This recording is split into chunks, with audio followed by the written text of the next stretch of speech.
വീണ്ടും local guardian കളിക്കാനാണോ? അതോ ഇന്നലത്തെ പെർഫോമൻസിന് അപ്പോളജി പറയാനോ?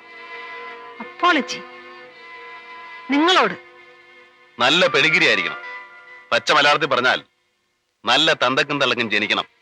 എങ്കിലേ അന്തസ്സായിട്ട് ബിഹേവ് ചെയ്യാനൊക്കുള്ളൂ. ചെറ്റ ചുറ്റുപാടിൽ നിന്ന് വരുന്നവര് എത്ര പൊതിഞ്ഞോട് നടന്നാലും എപ്പോഴെങ്കിലും ആ ചെറ്റത്തരം പുറത്തു വരും. മാന്യമായിട്ട് പെരുമാറിയാൻ ഞാനും മാന്യനാ. മറ്റേ തരം കൊണ്ട് എന്റെ അടുത്ത് വന്നാലുണ്ടല്ലോ, ഞാൻ അതിനേക്കാൾ മറ്റവനാ.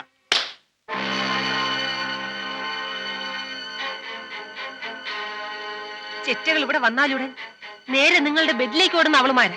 അത്തരക്കാരെ മാത്രമേ താൻ കണ്ടിട്ടുള്ളൂ. ഇനി പഠിച്ചോളൂ സ്ത്രീകളുടെ അടുത്ത് എങ്ങനെ ബിഹേവ് ചെയ്യണമെന്ന്.